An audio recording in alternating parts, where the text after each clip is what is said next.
Oke, assalamualaikum warahmatullahi wabarakatuh. Kita mulai materi ya tentang stack menggunakan C++.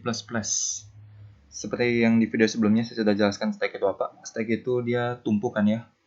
Dia prinsipnya itu LIFO, last in first out. Yang terakhir kali masuk maka itu akan pertama kali keluar. Oke, kita mulai saja penerapannya di C++ ya.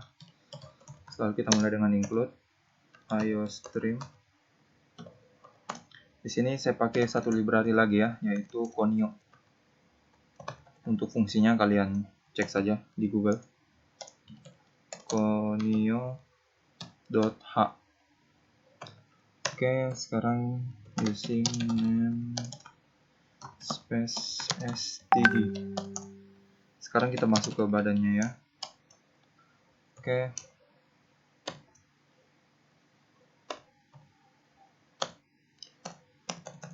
Pertama kita buat menunya dulu ya, biar enak. Menunya cout.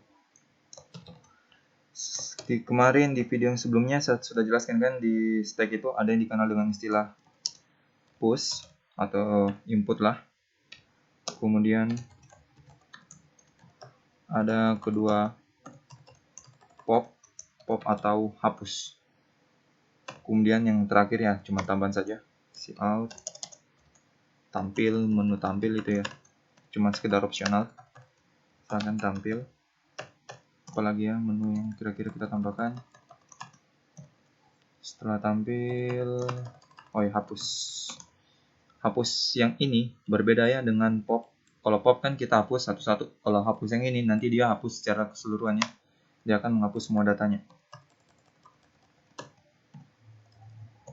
Kemudian cek ini fungsinya untuk mengecek apakah datanya nanti masih ada yang kosong atau enggak.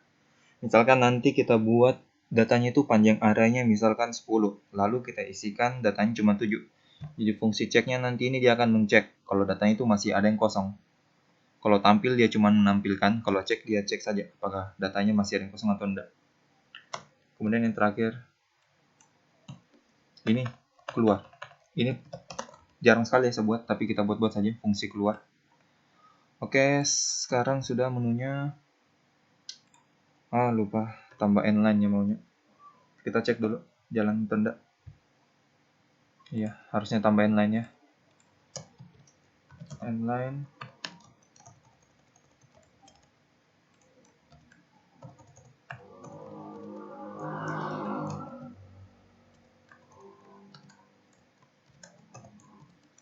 Oke. Nanti di sini kita buat perulangan ya, tapi sebentar. Kita buatkan dulu fungsi atau kita buatkan dulu metode dari tiap-tiap menu ini ya. Pertama kita buat dari push dulu. Saya buat fungsi sendiri ya, biar enak dilihat. Berarti kita mulai dari push, berarti integer push. Kita buat fungsi sendiri ya.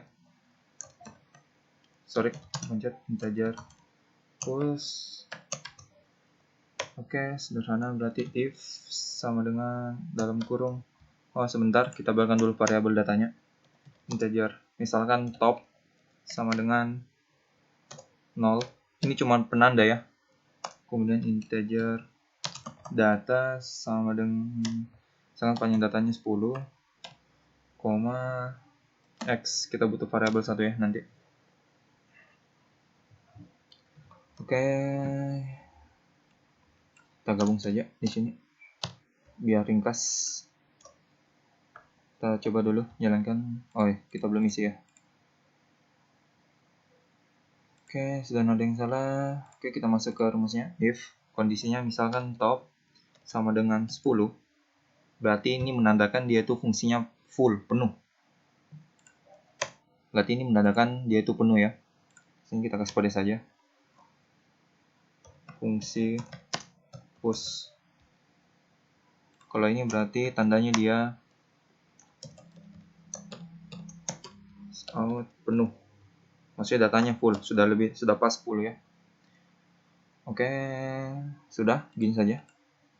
Karena ini ini else, if berarti kita butuh else ya. Apa ya else-nya? Else cout masukkan data 2. Oke, 3, cin x top plus plus karena dia akan berulang, kemudian data dalam kurung top sesuai data ke topnya ya, atau sesuai data ke berapa sama dengan x, lupa.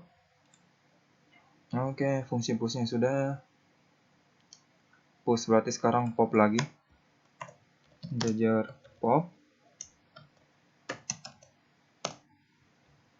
Ini berarti untuk pop ya, hapus data tadi. Sekarang berarti if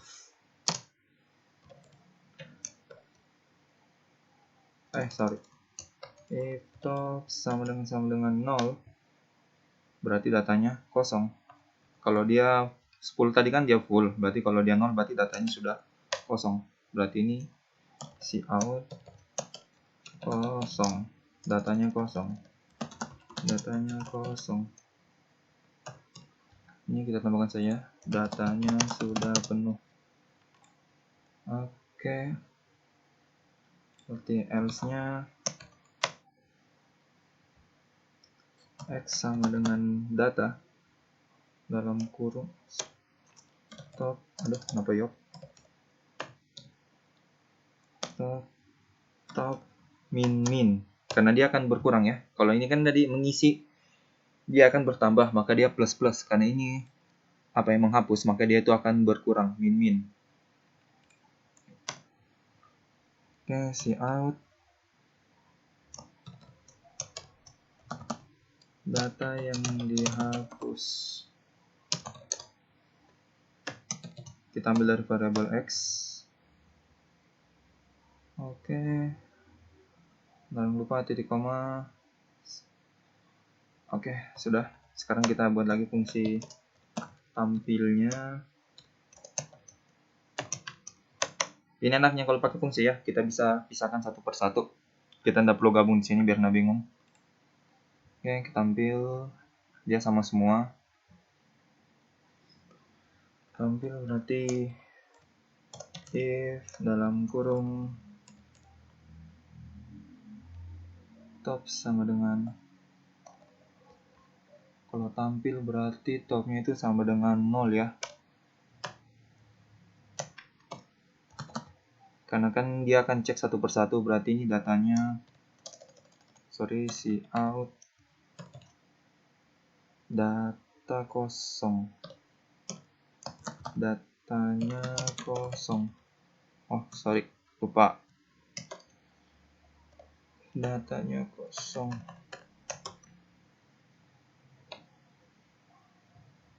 Koma, berarti ini else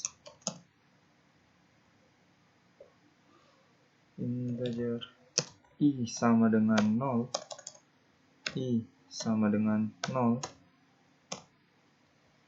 cout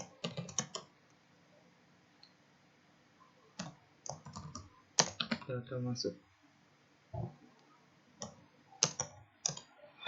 /n. Ini /n fungsinya sama n lah ya, jangan lupa. Oke, kita buat perulangan for dalam kurung integer i sama dengan top titik koma i lebih kecil, bukan lebih kecil tapi lebih besar, karena untuk tampilkan keseluruhan lebih besar dari 0, kemudian titik koma i min. Oke, cout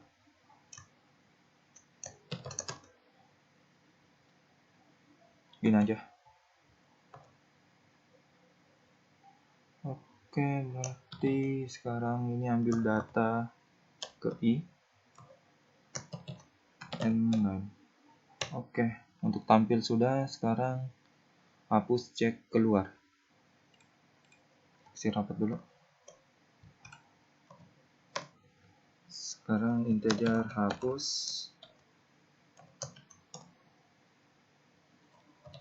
top sama dengan 0, Karena ini kita hapus keseluruhan ya. Kita langsung top sama dengan 0 saja. Berarti dia akan langsung hapus sampai ke 0. Berarti cout langsung data sudah terhapus semua. Oke, sudah. Sekarang ceknya integer cek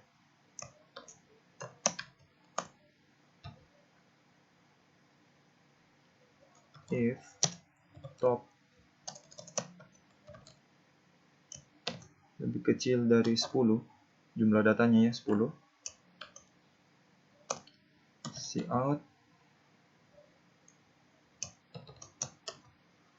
data masih ada yang kosong.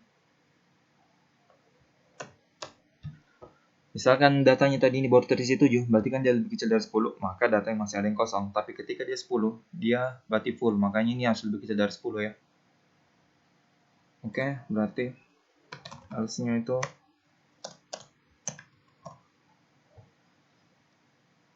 apa ya, else-nya top sama dengan 10. Tunggu, jangan gini else-nya ya. Else-nya sebaiknya gini, else if saja. Biar kita pakai kondisi ya. Bisa pindahkan di sini. 10. Nah, ini baru hapus. Berarti cout, datanya sudah penuh. Aduh. Data sudah penuh. Oke, sekarang integer keluar. Kita ingin buat integer keluar. Nggak perlulah fungsi keluar. Ya, nanti. Sekarang kita cek dulu. Sudah semua. Push, pop, tampil, hapus, cek. Oke, sudah semua ya. Sekarang kita akan buat perulangan ya. Perulangan di sini biasanya kan tuh saya gunakan for kan. Tapi di sini saya akan gunakan itu do while. Saya tidak gunakan for. Alasannya kenapa? Karena gini, kalau for misalkan kan gini, integer i sama dengan 0, berarti nilai awalnya dari 0 kan, lalu titik koma i lebih kecil dari 10. Kita sudah tahu kondisinya kan, berarti dia akan nanti mengulang sebanyak 10 kali. Sedangkan kalau di sini, di do while, kita belum tahu kondisinya, dia akan mengulang sebanyak berapa kali. Di sini saya cuma buat maksimal 10, jadi bisa saja dia cuma mengulang sebanyak 5 kali kan. Jadi kondisinya itu kita tidak tahu. Jadi makanya saya akan gunakan do while. Perbedaannya do while dengan for itu kondisinya kita sudah tahu ya, kondisi perulangannya itu jumlahnya ada berapa. Sedangkan do while kita itu belum tahu. Oke, saya mulai saja. Penulisannya agak beda ya, do while. Di sini do baru di dalamnya itu kita isikan kondisinya. Saya pindahkan, berarti ini sudah saya butuh. Lalu while statementnya ya. Statement dia akan berhentinya itu bagaimana? Di sini saya gunakan P tidak sama 6. Berarti dia akan berhenti pada saat saya pilih 6 ya. Oke, ini stepkan dulu. P berarti kita butuh satu variabel integer P. Oke, sekarang kita masukkan fungsinya di tiap menu. Oke, berarti ini kita buat batas dulu ya.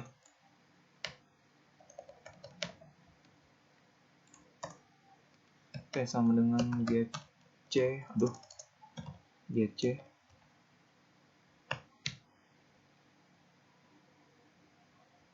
Sekarang kita masuk if, pilih yang satu dulu ya. If dalam kurung P sama dengan 1.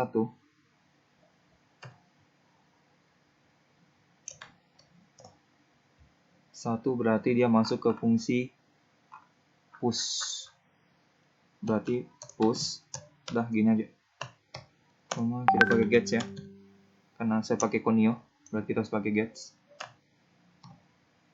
Oke, sudah. Berarti kita tinggal copy saja. Untuk pilihan 2-nya 2. 2 berarti dia pop. 3 berarti dia apa 3 tadi? Tampil ya. Tampil. 4 berarti dia hapus. 5 berarti cek. Oke, kita lihat sesuaikan dulu 6 fungsi sudah cocok, hapus, cek. Oke, kita lihat apakah ada yang salah.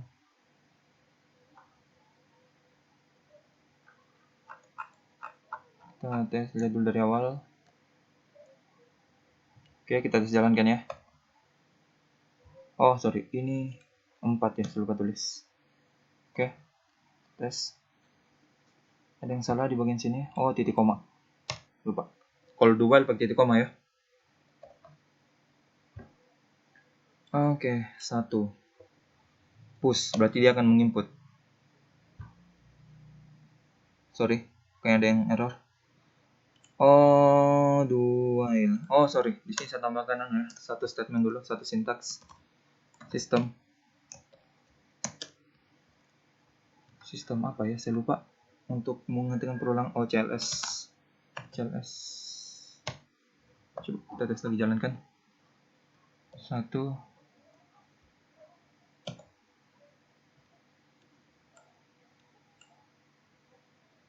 Dia masih error, sebentar kita cek dulu yang salah lagi nih.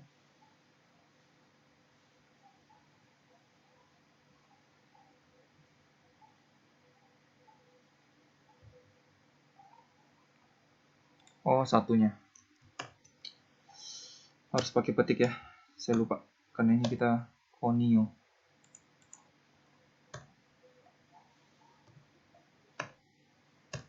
Saya coba dulu ya. 1, bisa masukkan data. 3, kok dia nggak keluar? Oh, di enter ya, data yang dihapus 3. Oke,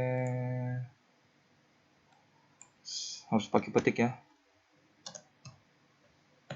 3, 4, 5, 6. Oke,